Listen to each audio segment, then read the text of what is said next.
House Minority Leader Kevin McCarthy has refused to censure right-wing conspiracy theorist and freshman Congresswoman Marjorie Taylor Greene for her conduct and her statements calling for the execution of Nancy Pelosi, which was as recently as last year, including her statements and conspiracy theories regarding mass shootings on school campuses, which she has said are false flag operations meant to take Americans' guns away. That's something that Alex Jones is in a world of hurt over, but unfortunately we have one of these people who believes these unhinged theories in our Congress. Now, during a recent meeting with the Republican caucus, McCarthy not only decided to protect Marjorie Taylor Greene, but he persuaded Republican lawmakers to avoid booting Liz Cheney from her leadership roles in Congress. Now, Liz Cheney is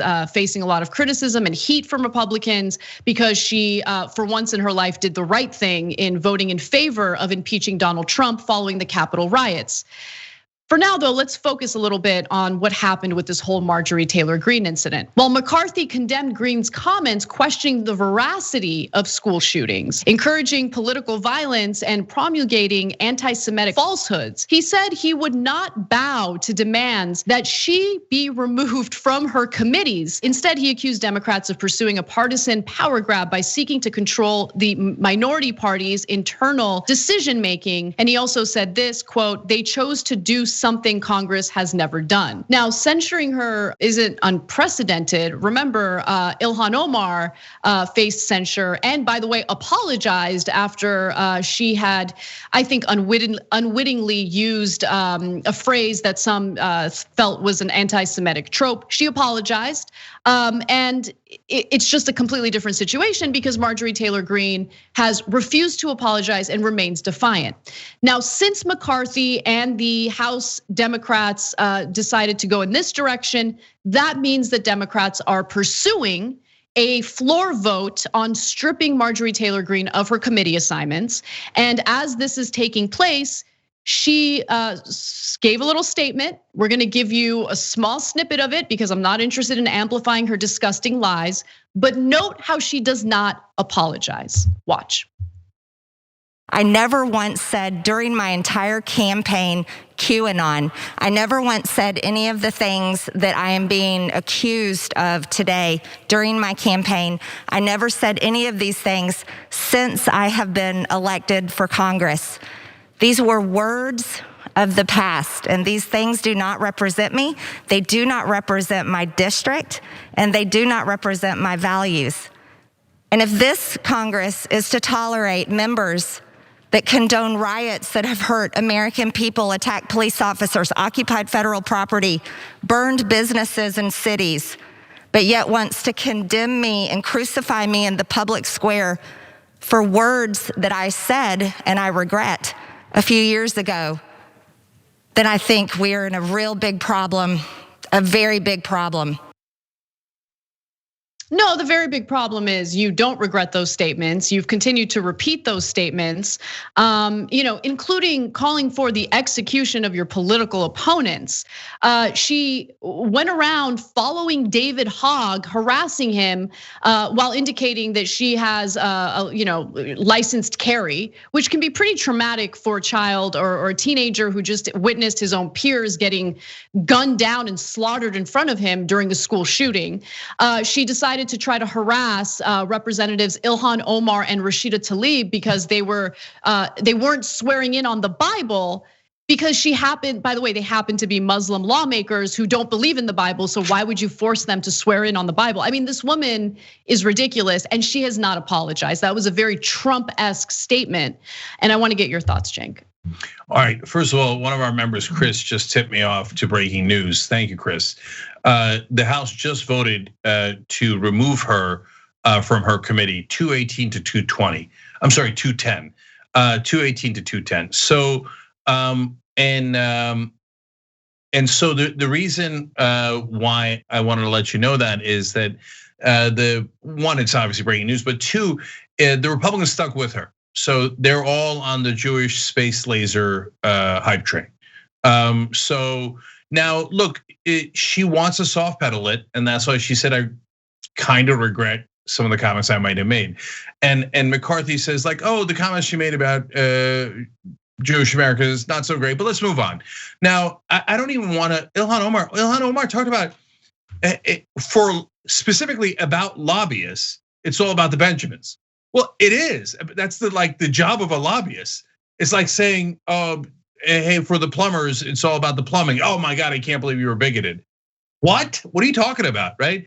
Comparing that to Marjorie Taylor Greene, I read her post on Facebook, said she thinks the Rothschilds, which is another horrible anti-Semitic trope about how the Jews control the world because of the bankers like the Rothschilds, have built a space laser and they zap forests with it so it can start forest fires so they can make money off of it.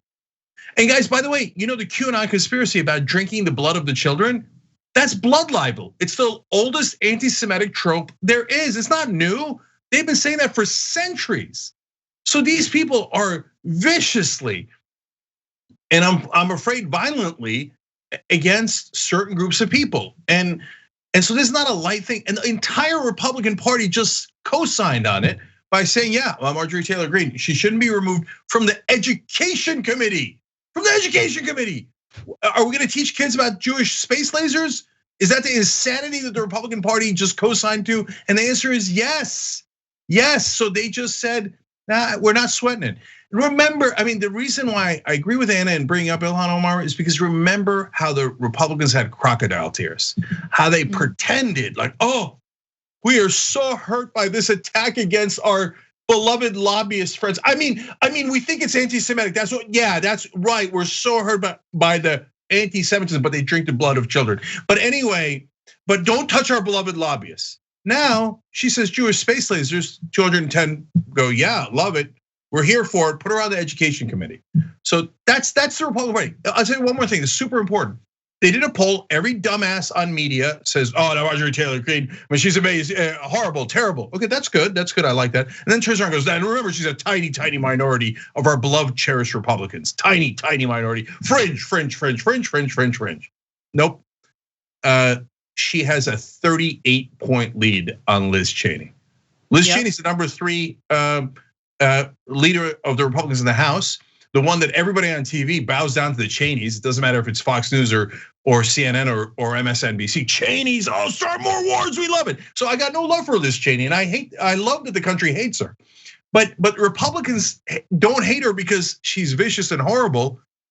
They don't like her because she's not sufficiently crazy.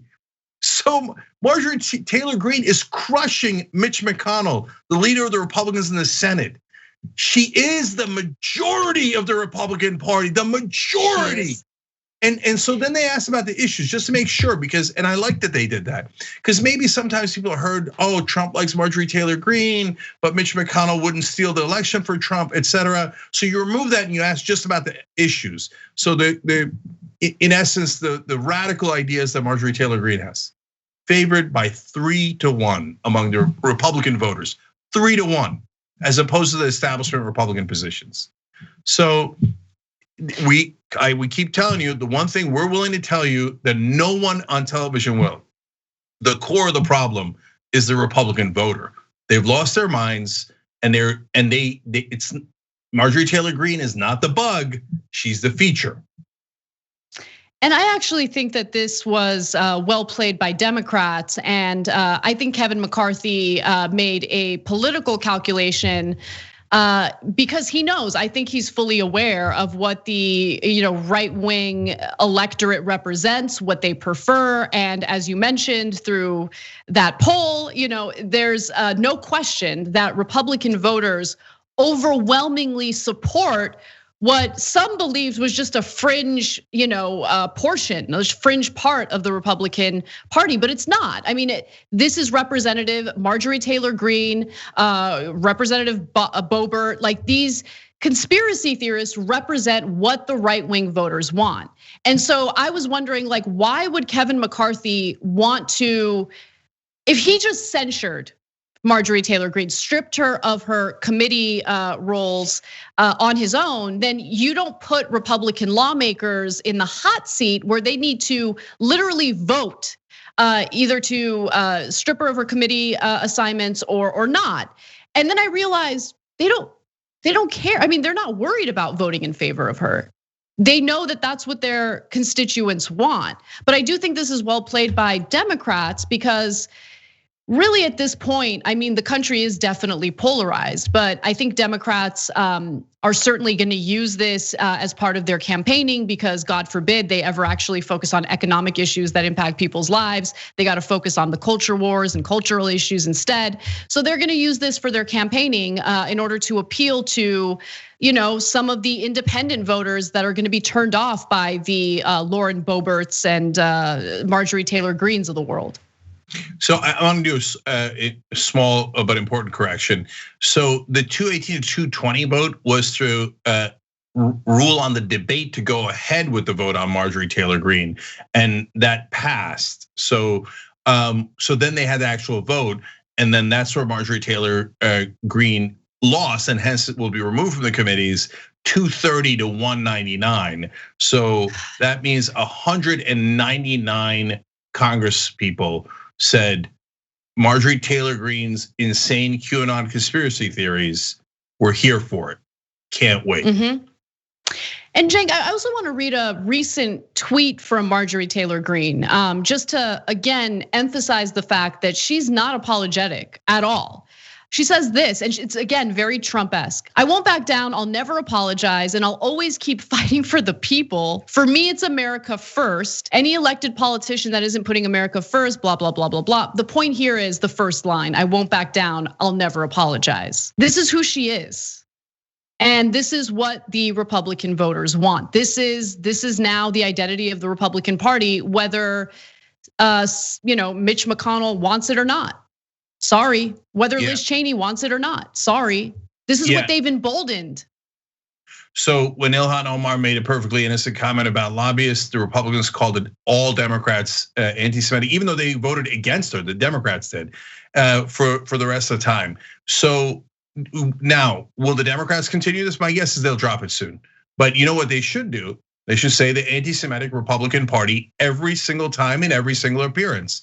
The anti-Semitic Republican Party who voted in favor of validating Jewish space lasers did this, and this. And now you might say, well, that's absurd. No, you got to drill it into their heads. The people don't know unless you tell them.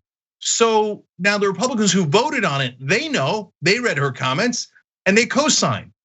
And now the American people are not going to know unless the Democrats do a good job of explaining who she is, and now, by extension, who the entire Republican Party is. 199 people said, I'm okay with her comments. Let's go forward. Thanks for watching The Young Turks. We really appreciate it. Another way to show support is through YouTube memberships. You'll get to interact with us more. There's live chat emojis, badges. You've got emojis of me, Anna, John, JR. So those are super fun. But you also get playback of our exclusive member-only shows and specials right after they air. So all of that, all you gotta do is click that join button right underneath the video. Thank you.